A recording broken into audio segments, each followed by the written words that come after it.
ভোমরা স্থল বন্দরে শ্রমিকদের জন্য ভ্রাম্যমাণ নামাজের স্থান উদ্বোধন, স্থায়ী মসজিদের দাবি।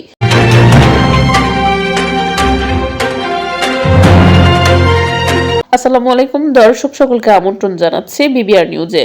শুনছিলেন ভ্যালি ফুড প্রোডাক্টস লাচ্ছা সেমাই সংবাদ শিরোনাম। বিশাল ভ্যালি লাচ্ছা সেমাই, আধুনিক গুণগত মানে তৈরি এবং মজাদার সেমাই। ভ্যালি লাচ্ছা সেমাই। সাতক্ষীরা থেকে স্টাফ রিপোর্টার মেহেদী হাসান শিমুলের পাঠানো তথ্যচিত্রে বিস্তারিত দেখুন। ভোমরা স্থলবন্দর, এখানে যে হাজার হাজার মানুষ, আমরা জানতে পারছি যে 5,000 শ্রমিক এখানে কাজ করে, কিন্তু তাদের নামাজের স্থান, স্থায়ী কোনো নামাজের জায়গা নেই।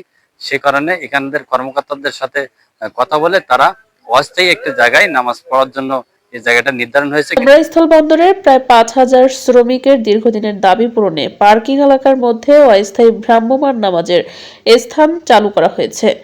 সোমবার 23 ফেব্রুয়ারি জোহরের নামাজের মাধ্যমে ফায়ার সার্ভিস ভবনের নিচে সীমিত জায়গায় এই নামাজের স্থান উদ্বোধন করা হয়। উদ্বোধন করেন বাংলাদেশ শ্রমিক কল্যাণ ফেডারেশন ভোমরা স্থল বন্দর শাখা সভাপতি মোহাম্মদ ওবায়দুল্লাহ।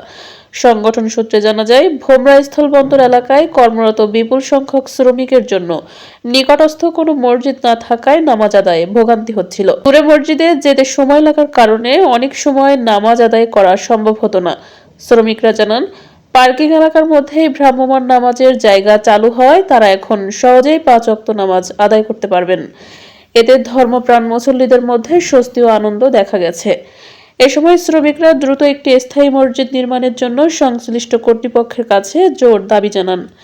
সংগঠনের অন্যান্য নেতাদের মধ্যে উপস্থিত ছিলেন সিনিয়র সহসভাপতি মোহাম্মদ মহিউদ্দিন সর্দার, সহসভাপতি আবুল হাসান, সাধারণ সম্পাদক মাওলানা আব্দুর রশিদ, সহসম্পাদক দিলওয়ার হোসেন, অর্থ সম্পাদক আব্দুর রাজ্জাক ও জাহিদুল ইসলাম সহ শ্রমিক নেতৃবৃন্দ।